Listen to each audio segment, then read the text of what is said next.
I have been a person since my daughter was a baby, and my daughter is 16. So since she was born, and I had some health issues, which I'll cover at I don't know if in this video, but at some point I definitely will cover it.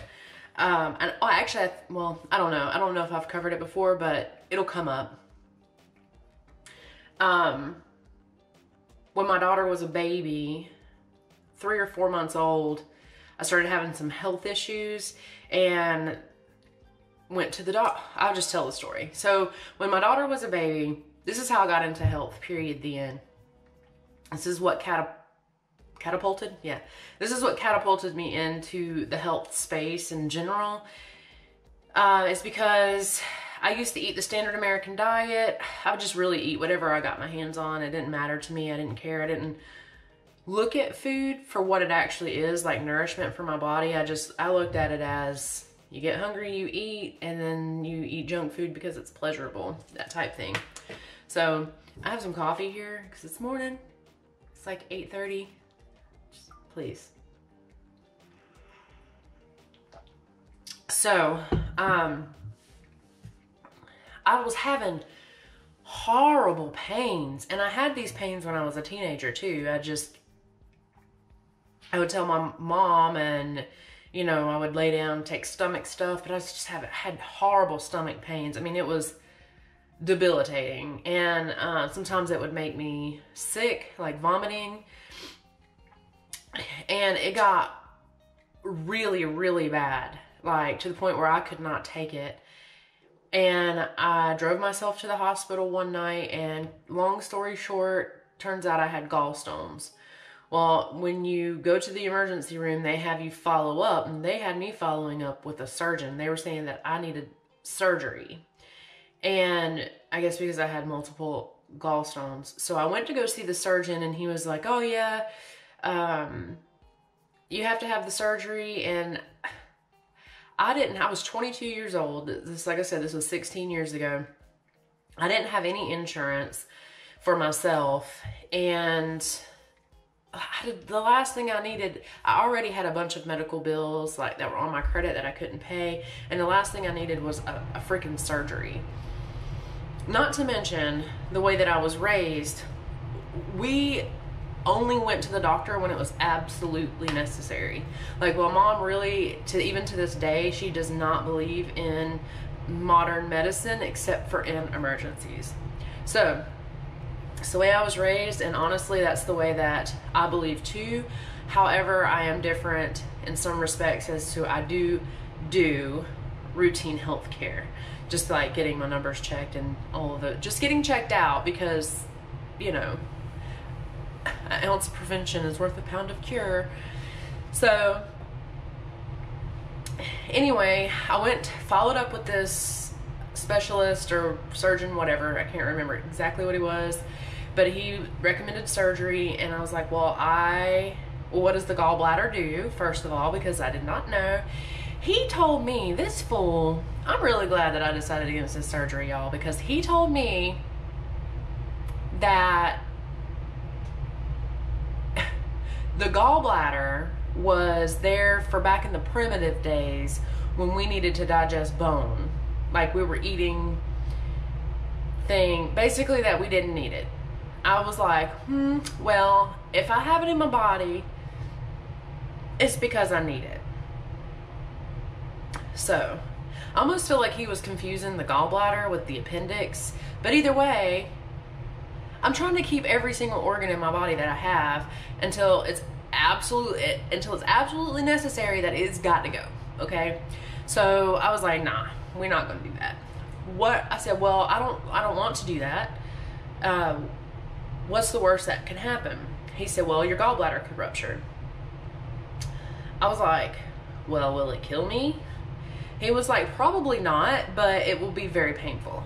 I was like, well, what else? What can I do naturally to avoid the surgery? He said, well, really all you can do is change your diet and avoid fatty foods. Okay, bought and sold. Take it home, wrap it up, let's go. So that's what I did, and here we are 16 years later, And I still have my gallbladder, and I do not have any more gallstone pain. I've not ever checked again to see, do I still have gallstones? But if I do, they don't bother me, and we're, sorry y'all, this hair. If I do, they do not bother me, and we are living a harmonious life together. So that was my first experience with knowing that changing my diet and using food to essentially cure myself. So yeah, so that's when I got into health. I like took it very seriously and was eating all the good things, and it really just snowballed from there. A couple years later, I really got into health big time, which I'm going to cover later. The whole point in telling you that story was to say that health has been a priority of mine for the last 16 years. And that's before bodybuilding. That's, you know, I've been bodybuilding for 10 years. And health was always my number one priority. In fact, and I have a bachelor's degree, as I've mentioned, in health science. But the original thing that I wanted to do is I wanted to become a registered dietitian. The reason why I didn't, it's a whole story, but ended up obviously not becoming a registered dietitian. But in the interim, before I was like, well, how am I going to go to school? I got to afford school, you know, like, I was like, well, I'll just teach myself with the resources that I have available.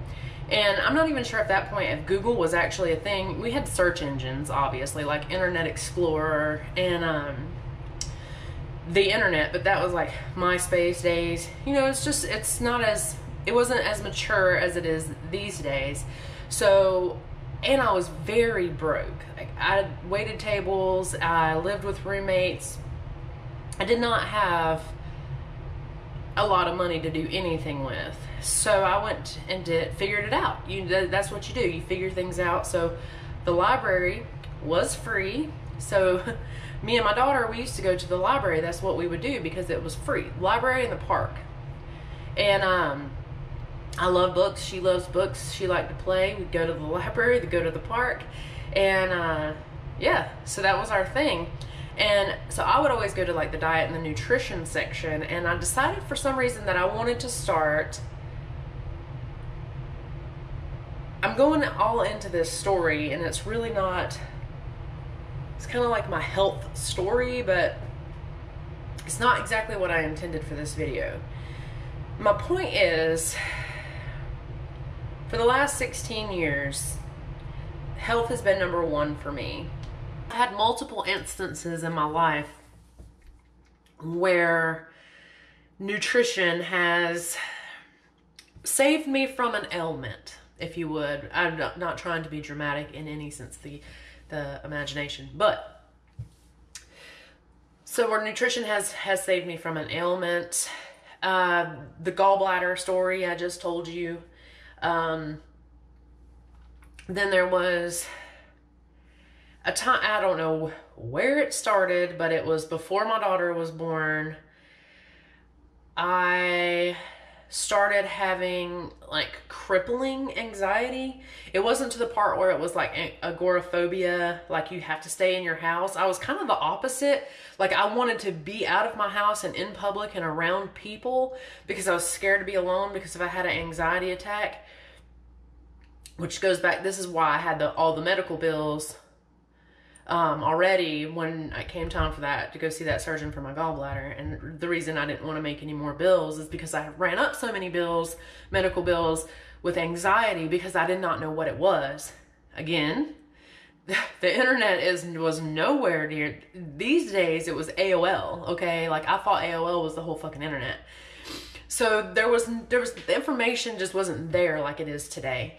And so I had no idea, like when I was having these anxiety attacks, I thought I was having a heart attack? Was I having a stroke? A brain aneurysm? Like when you're having an anxiety attack, you will come up with some crazy ass shit because it really does feel very scary and it feels like something's happening to you.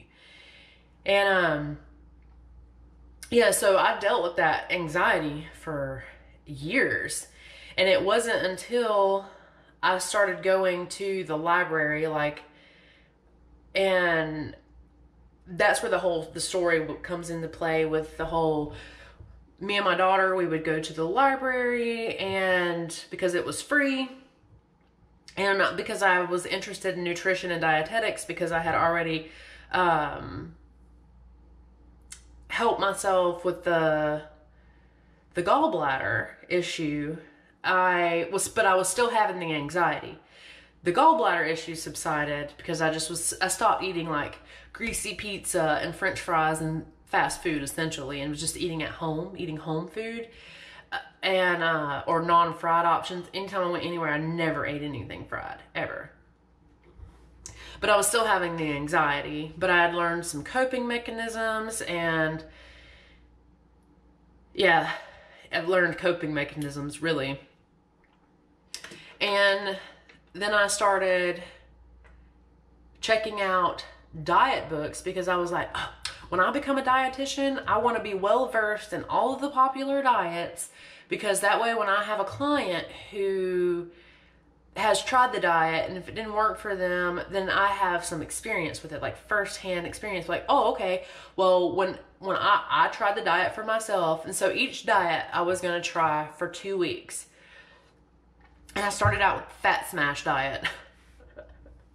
Oh boy. I don't even remember. I think the premise of that one was just like it was a low-fat diet, you know, and lots of vegetables, things of that nature. That's what I remember from that diet. And then I brought home from the library the Holy Grail. And it was the book Eat to Live by Dr. Joel Fuhrman. And that book changed my life. Like, for a long time, I called that book, please don't be offended by this, I'm a non-religious person. I don't assign myself to any particular religion, but it was what I mean when I say that. It doesn't mean I'm atheist and I don't believe in anything, because I do. But I just don't assign myself to any religion. I called that book my Bible. It was my nutritional Bible. That's how much that book changed my life. I lost, essentially, if you've never read the book, if you're not familiar with it, it is a book that doesn't necessarily push vegetarianism, but it's highly recommended. So I adopted a vegetarian lifestyle, and it was supposed to be for 2 weeks. I think I ended up losing like 10 pounds, like instantly.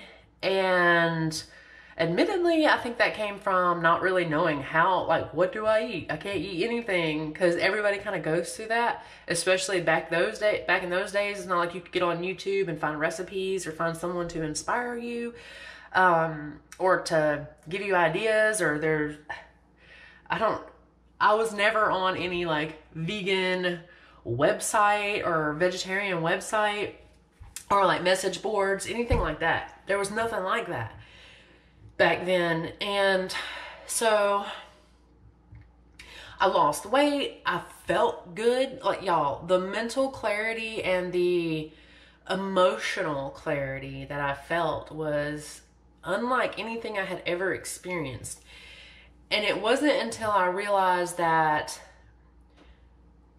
first of all, I was having debilitating anxiety attacks every single day. Every day I woke up afraid of when it would hit. Where would I be? Would I be alone? Would I be in public? Because if I was in public, it was fine, because I knew that if something happened to me, like I fell out, then there would be people around who could get me medical care, and I wouldn't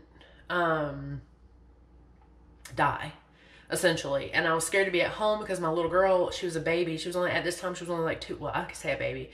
She was only like 2 years old. And I can't die at home with my 2-year-old. You know what I mean? Like, who would take care of her? How would they find out? She wouldn't know. She would be scared.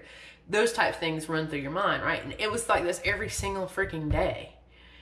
And 2 weeks have gone by, and I was like, oh my God, I am not afraid. I'm not having anxiety attacks at all.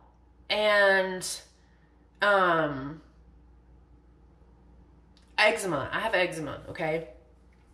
I've had eczema for a very long time, diagnosed by a doctor because my dumb ass thought it was ringworm when I first had the experience with it. It was like on my hands and stuff. But no, it's eczema. And I get random patches on my body that look like scabs. And it looks really gross. And it can happen anywhere. It used to happen on my hands a lot. It does, thank God it doesn't happen on my hands anymore because I'm a massage therapist. But it can happen anywhere. For me, it's usually on my legs or my butt. But that is where it generally flares for me. And I say that because, yes, I still have these things. I still deal with the anxiety and I still deal with the eczema. But I'm here to tell you, when I first adopted a vegetarian diet, that shit went away. Like, it was a thing of the past. And I think, and like I said, while I still deal with those things, when I'm eating a plant-based diet, I don't deal with those things. They're just not an issue. Anytime during a plant-based diet where I did have to deal with those issues was with the anxiety. The eczema is a non-issue when I eat a plant-based diet. But the the anxiety, it will still get me. It still can get me. Very, very, very rare, very mild, and it's usually during a stressful time in my life. So, yeah, so that, after reading that book, Eat to Live, what my 2-week experiment turned into 5 years. 5. Of eating a vegetarian diet. Well, plant-based. Back then, plant-based was not anybody's terminology. But I would have the occasional sushi with my best friend because that is something that we do. But generally speaking, I just ate a plant-based diet. And that's back when I maintained my weight effortlessly. I ate what I wanted to, when I wanted to. I didn't have any, I don't know what word it is that I'm looking for. I didn't have labels on foods such as good, bad, gonna make me fat, shouldn't eat too much of that.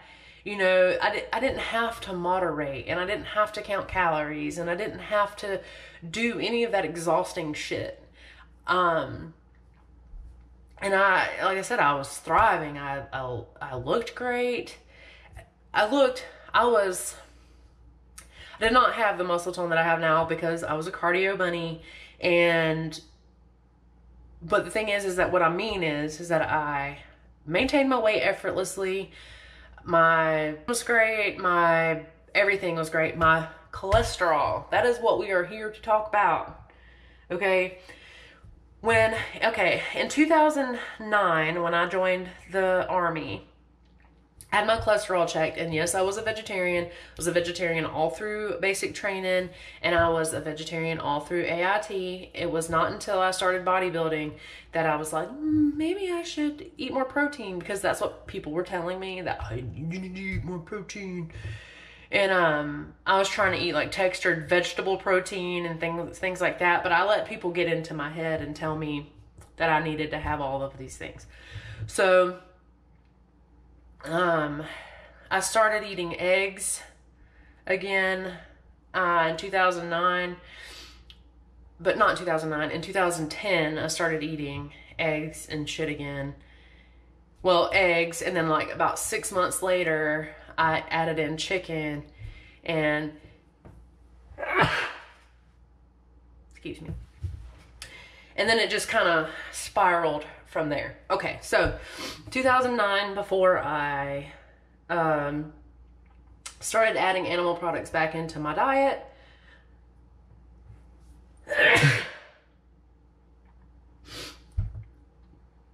my cholesterol was 150. 150. I don't remember what my LDL was.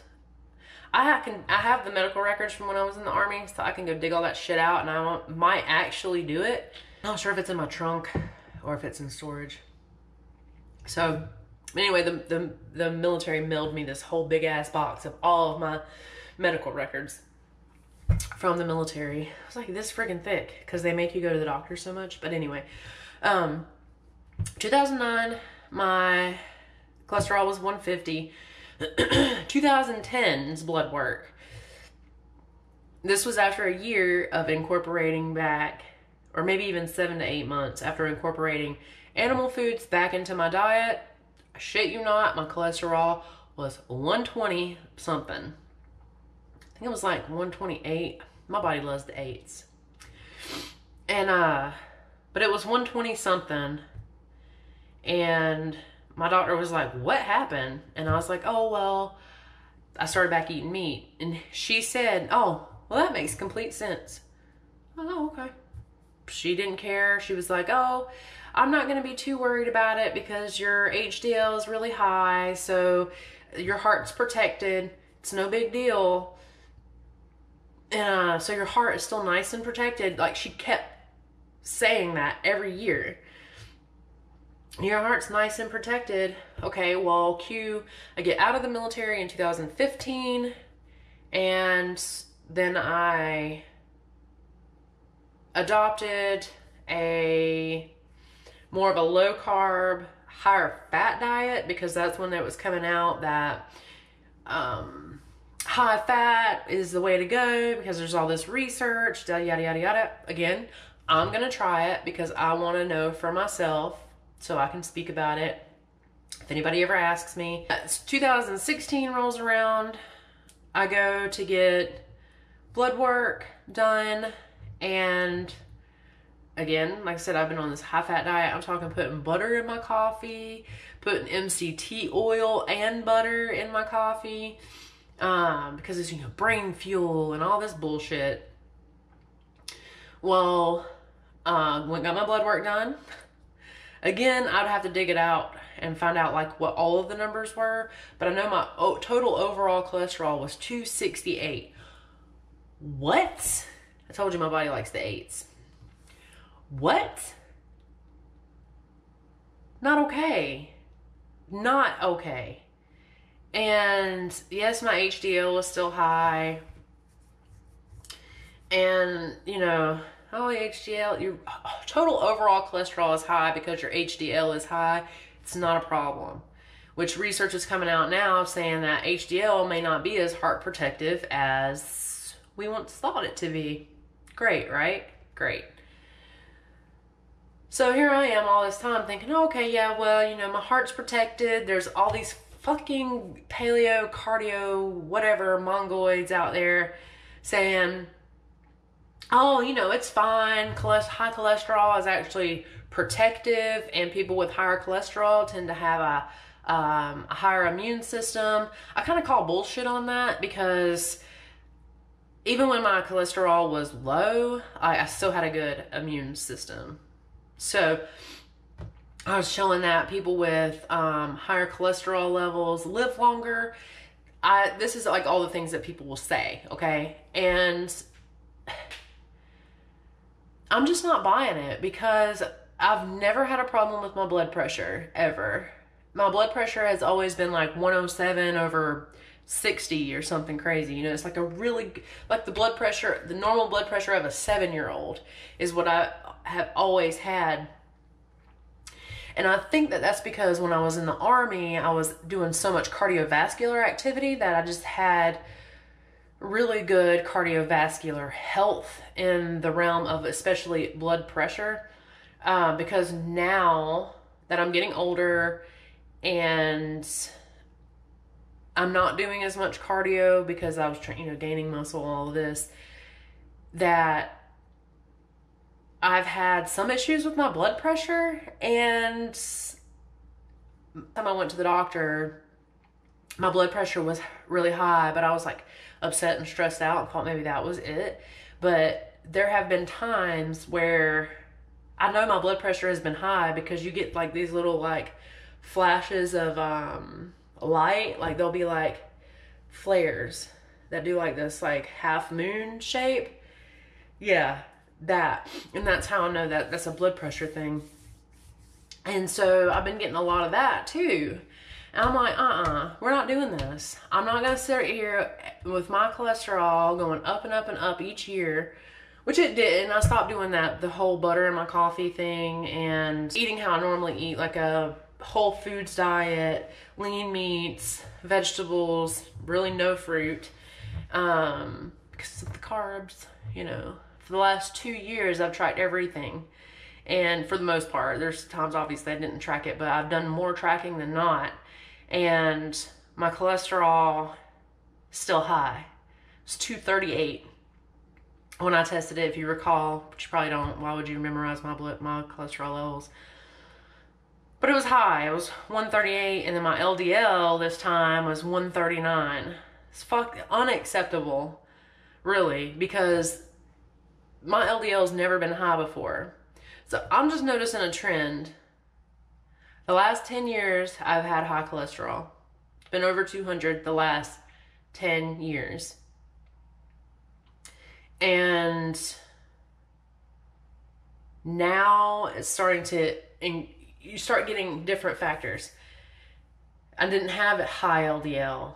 Now I have high LDL.